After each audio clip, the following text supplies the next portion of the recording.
कहते हैं इंसान जब भी किसी परेशानी में पड़ता है तो उसी परेशानी को दूर करने के लिए वह जल्दबाजी में एक गलत फैसला ले लेता है, जिसकी वजह से वह खुद परेशानी में पड़ जाता है। उसकी परेशानी की वजह से उसका हंसता खेलता परिवार भी एक दिन तबाह हो जाता है। आज के घटना में सेम कुछ ऐसे ही होता है। एक महिला होती है, अपने परेशानी को खुद मोल ले लेती है और उसी परेशानी को दूर करने के लिए एक ऐसे फैसले का चुनाव कर लेती है जिसकी वजह से उसका हंसता खेलता परिवार तक तबाह हो जाता है और उसी में उसका पति ही इस दुनिया को छोड़कर हमेशा के लिए चला जाता है। लेकिन जब लोगों के कानों में सच्चाई निकल के आती है तो इसे सुनने के बाद लोगों को अपने कानों पर कतई यकीन नहीं होता है।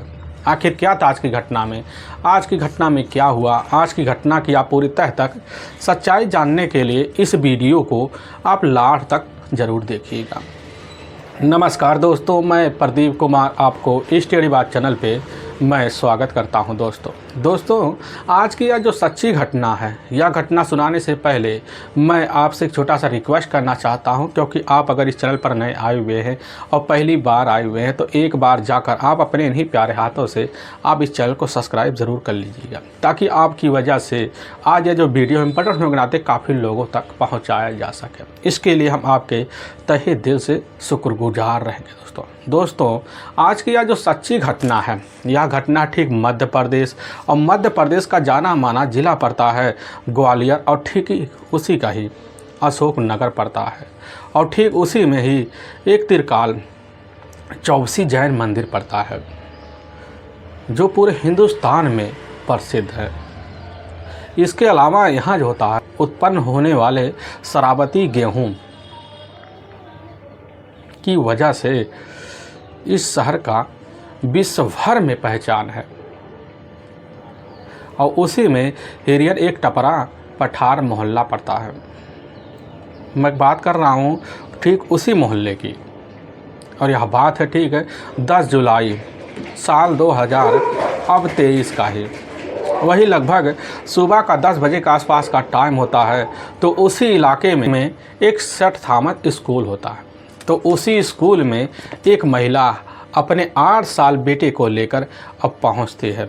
वह महिला कोई और नहीं होती है बल्कि वह महिला उसी इलाके की रहने वाली अब इधर ऋचा जैन होती है, जिसकी उम्र 27 साल के आसपास होता है, और साथ में उसका अपना बेटा होता है सौर्य, जिसकी उम्र 8 साल के आसपास होता है।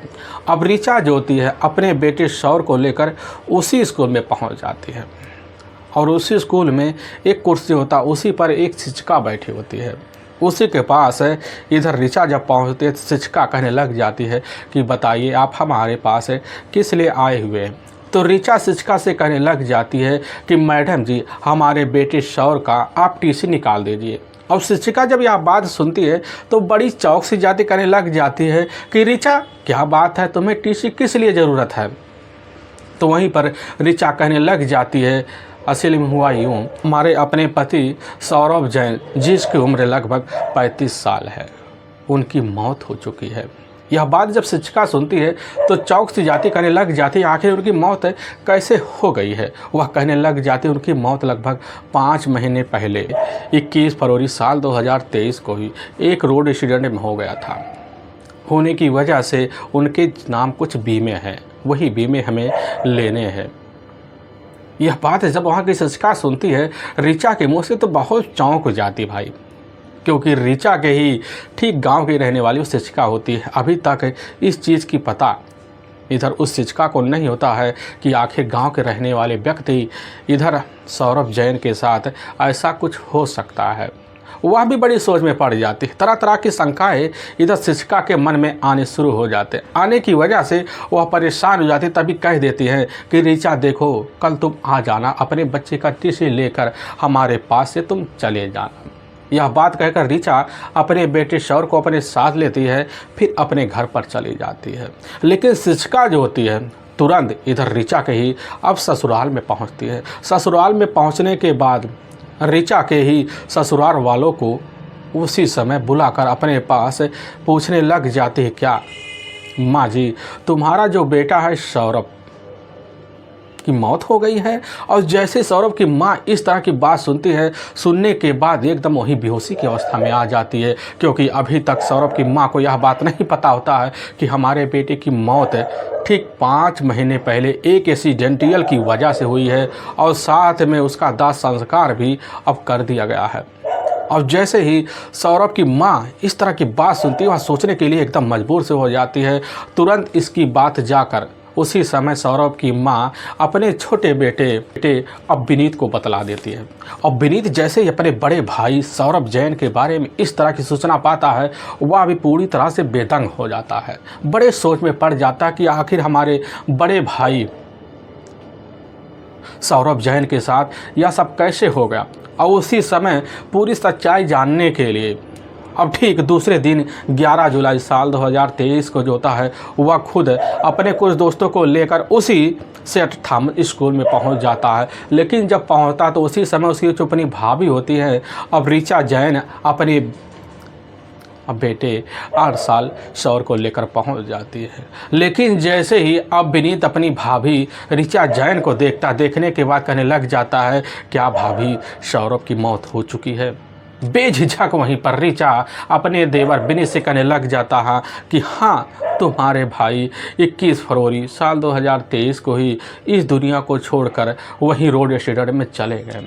चले जाने के बाद अस्पताल जब ले जाते हैं तो वहीं पर डॉक्टर उनको मृत घोषित कर देते। फिर जो होता है, उन्हीं की सहायता से ले जाकर उनका हम दाह संस्कार कर देते हैं। लेकिन विनीत को इधर ऋचा जैन की बात पर यकीन तो नहीं होता, क्योंकि उसको पूरी सच्चाई पता होता है कि आखिर किस कारण हमारे भाई की मौत हो सकती है। और उसी वक्त अपने कुछ रिश्तेदारों को साथ लेता है और विनीत साथ लेने के नज़दीकी थाना अब अशोक नगर जाता है।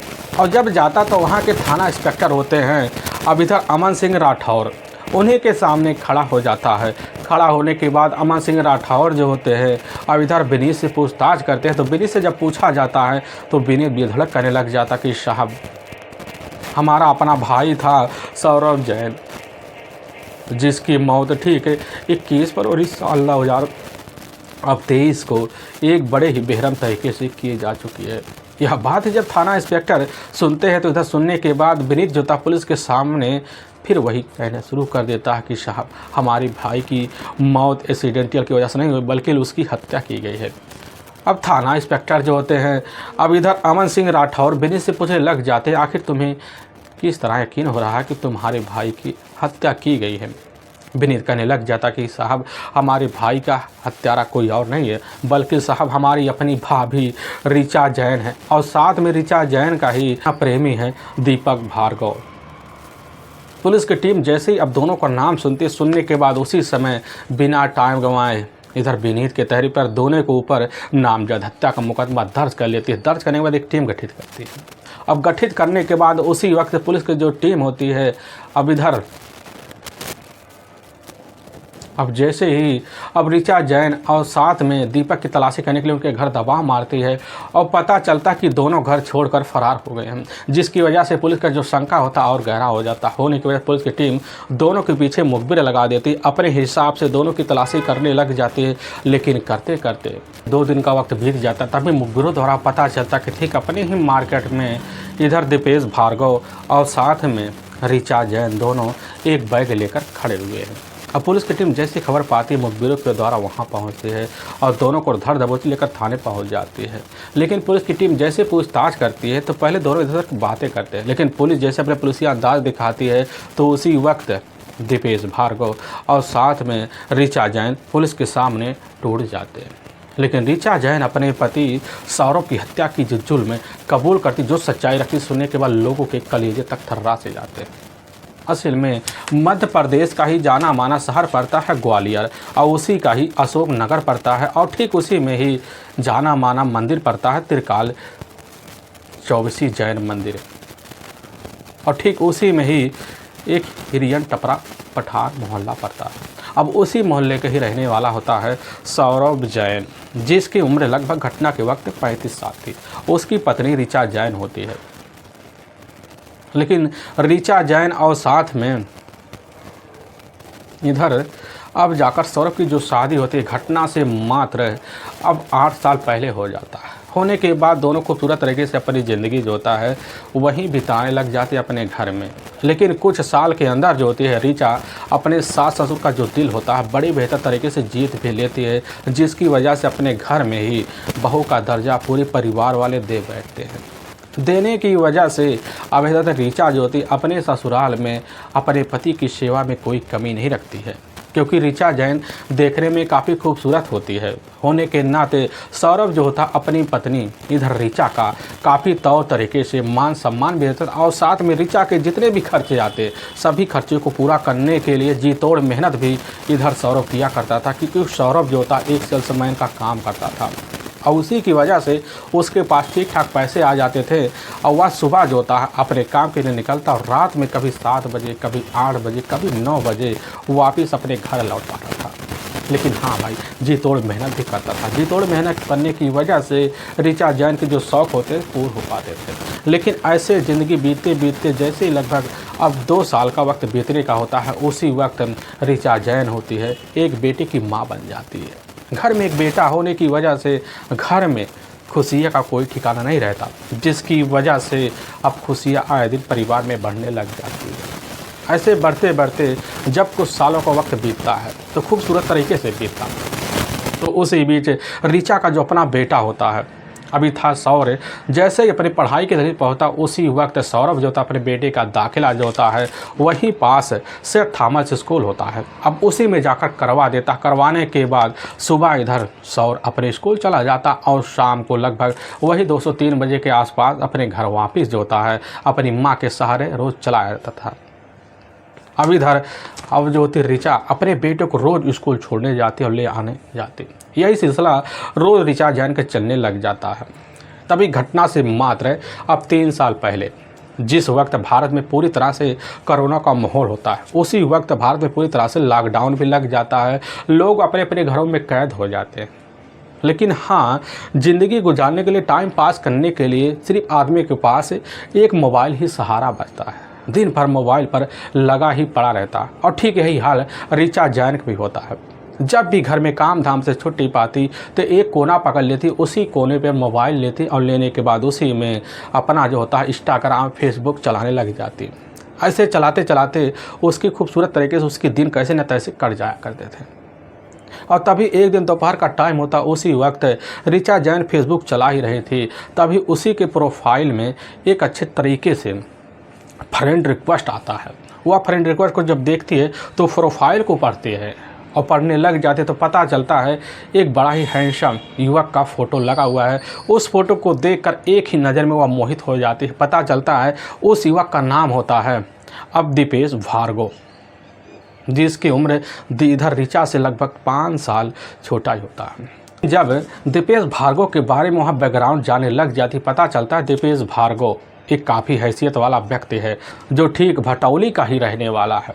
लेकिन जैसे ही उस चैट को देखती, चैट देखने के बाद तुरंत उस चैट पे आए हुए फ्रेंड रिक्वेस्ट को उसी समय अब जाकर ऋचा जैन स्कट कर लेती। स्कट करने के बाद चैट के द्वारा अब दीपेश से बात करने लग जाती है और जब करने लग जाती है दोनों का मोबाइल नंबर आदान प्रदान हो जाता है। अब मोबाइल नंबर पर अब ऋचा जैन बात करने लग जाती है। लेकिन ऋचा जैन दीपेश की मीठी मीठी बातों में इस तरह आ जाती है कि अपने घर के सारे हते पते, सारे बैकग्राउंड अब दीपेश भार्गव को दे बैठती है। लेकिन जब दीपेश भार्गव के बारे में एक एक बात की जानकारी लेते तो पता चलता है दीपेश भार्गव के अपने जो पिता होते हैं उनके पिता का विदिशा में ही एक बहुत बड़ा इलेक्ट्रिशियन की शोरूम है और साथ में इधर दीपेश का अपना खुद का एक छोटा मोटा बिजनेस भी है। और जैसे इस तरह की जानकारी ऋचा जैन को लगता है, ऋचा जैन को भी समझ में आ जाता है कि आखिर आज हमारे हाथ एक अच्छा सा मुर्गा फंस गया है, जिसकी वजह से ऋचा जैन जो होती है उसी दिन से दीपेश भार्गव से मोबाइल पर आए दिन बात करना अब शुरू कर देते हैं। अब दिन भर कैसे ना तैसे कर कर अब इधर ऋचा जैन का मोबाइल पर दीपेश भार्गव के साथ बीतने लग जाते। लेकिन दीपेश भार्गव जो होता एक काफ़ी चालाक किस्म का आदमी होता है। इधर ऋचा के सामने काफ़ी सारे झूठ बोल चुका होता है, क्योंकि वह तरह तरह के लुभावन भरे जो होता है सचाना इधर जाकर ऋचा को दे चुका, जिसकी वजह से ऋचा दीपेश की बातों में आ जाती। आने की वजह से अब दीपेश से इधर ऋचा मिलना जुलना जारी कर देती और दीपेश और ऋचा का मिलना जुलना इस तरह जारी हो जाता है कि इधर ऋचा जो होती है खुद दीपेश के बुलाव पर होटल में पहुंच जाती, फिर वहां पर अपने रिश्ते तक यानी कि संबंध जैसे रिश्ते तक अंजाम दे देती और संबंध का जो सिलसिला होता है अब यह बेधड़क चलने लग जाता है। अब ऐसे चलते चलते लगभग जब कई महीनों का वक्त बीतता है, बीतने के बाद जो होता है इधर ऋचा खुद दीपेश को अपने घर बुलाना शुरू कर देती है।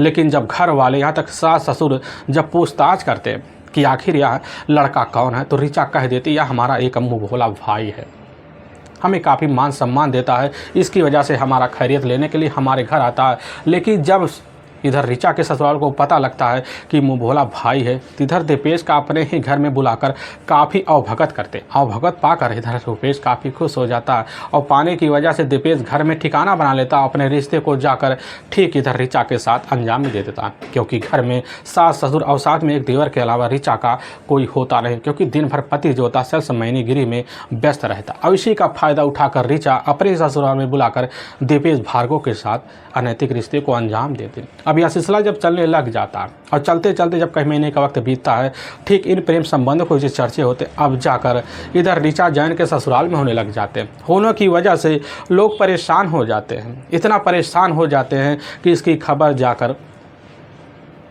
अब इधर सौरभ जैन को लग जाता। और जब सौरभ जैन खबर पाता है तो वह नहीं समझ पाता कि हमारी पत्नी हमारे घर में क्या गुल खिला रही है। और जैसे आकर इधर अपनी पत्नी अब ऋचा जैन से पूछताछ करता है और जब पूछताछ करता है, पूछताछ करने के बाद ऋचा जैन करने लग जाती है कि हमारी हैसियत, हमारी लगन, हमारे पति का प्यार देखकर लोग हम तुमसे जल रहे हैं, इसीलिए तुम चाहो तो अपने परिवार में एक शांति बनाए रखो। लेकिन इधर अपनी पत्नी की बात सौरभ सुनता है, लेकिन विश्वास नहीं करता है कि हमारी पत्नी के मन में क्या चल रहा है और क्या सोच रही है। लेकिन उसी दिन से पूरी सच्चाई जानने के लिए सौरभ जैन ठीक अपने पत्नी के पीछे पड़ जाता और यह सच्चाई जानने के लिए जब पीछे पड़ता है तभी इधर दोनों मिलकर एक खतरनाक प्लान तक बना लेती हैं और ऋचा और साथ में दीपेश प्लान तक बना लेते हैं। तभी इधर ऋचा की जो अपनी सास होती है वह भी पूरी तरह सतर्क हो जाती है और इधर अपनी बहू के ऊपर कड़ा पहरा लगा देती है। तभी इधर ससमैन के लिए एक दिन खुद जो होता है सौरभ निकलता है, लेकिन सिर्फ 2 घंटे के अंदर वापस आ जाता है। लेकिन घर के अंदर जैसे ही दाखिल होता है तो अपने कमरे में कुछ कसड़ाने की आवाज़ सुनता है। सौरभ जैसे जाता है तो कमरे के अंदर दाखिल होता देखता है उसकी जो अपनी पत्नी होती है अब इधर ऋचा जैन और साथ में भोला भाई बताने वाला वह वहीं पर दीपेश होता है। एक ही अवस्था में जब देखता है सौरभ पूरी तरह से दंग से रह जाता है, लेकिन दीपेश कैसे न तैसे कर वहाँ से फरार हो जाता है। उसकी पत्नी वहीं मिल जाती है, वहीं पर पिटाई कर देता है और पिटाई का जो सिलसिला होता है दीपेश सिलसिला होता है सौरभ का अब इधर ऋचा के साथ हर रोज़ चलना शुरू हो जाता है और चलने की वजह से ऋचा भी परेशान हो जाती है और ऋचा मिलना जुलना कुछ दिन तो बंद कर देती, लेकिन दोबारा चोरी छुपे जारी हो जाता। जारी होने की वजह से दोनों अपनी ज़िंदगी साथ बिताने के लिए फैसला ले लेते हैं और तभी ठीक 31 मार्च साल 2022 का दिन होता है। उसी वक्त ऋचा अपने 8 साल बेटे सौर को लेती है अपने साथ और साथ में दीपेश को भी और लेकर ठीक है कहीं बाहर निकल जाती है। और जब बाहर निकल जाती है तो वहीं इधर दीपेश और साथ में ऋचा जैन दोनों लिव इन रिलेशन में लगभग रहना शुरू कर देते। रहते रहते जैसे 2 महीने का वक्त बीतता है तो उसी वक्त ऋचा जैन अपने पति के पास फ़ोन करती है।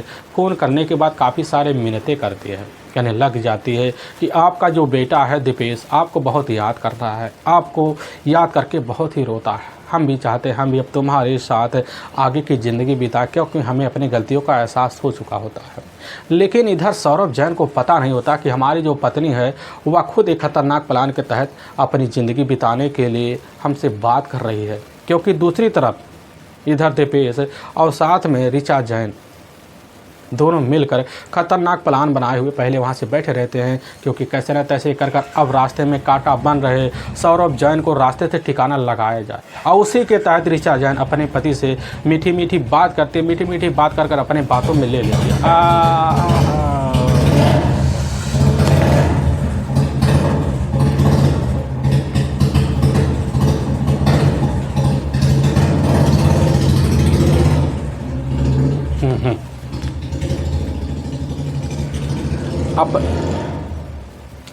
अपनी बातों में ले लेती है और लेने की वजह से इधर सौरभ जैन जो होता सोच लेता है कि चलो अब हमारा बेटा हमारे पास रहेगा और साथ में ऋचा जैन भी अपनी लाइन पे आ ही जाएगी। और यही सोच साझ कर अपनी पत्नी ऋचा जैन और साथ में अपने बेटे सौरभ को अपने पास बुला लेता है। अब बुलाने के बाद कुछ दिन तो इधर ऋचा जैन अपने पति के साथ ठीक ठाक व्यवहार भी करती है, लेकिन वह तो उसका सिर्फ अपना चाल होता है, क्योंकि उसी मीठी मीठी बातों में लेकर सौरभ को रास्ते से ठिकाने लगाने का सिर्फ एक ही प्लान होता है। और इसी प्लान के तहत ऋचा जो होती है धीरे धीरे अपने बदलाव अपने घर में दिखाना शुरू कर देती है और इस तरह दिखाने लग जाती है कि अपने पति से ही मौके पर झगड़े तगड़ा शुरू कर देती है। इसलिए झगड़े तगड़ा करना शुरू कर देती है जिसकी वजह से अब ऋचा के सास ससुर भी परेशान हो जाते। परेशान होने की वजह से ऋचा खुद अपने सास ससुर से झगड़े तगड़ा करती है कि अपने पति सौरभ को अपने साथ लेती और लेने के बाद ठीक है बालाजी मंदिर के पास जाती है, वहाँ एक किराए का कमरा लेती है और वहीं पर अपने बेटे के सहित रहना शुरू कर देती है। जब रहने लग जाती है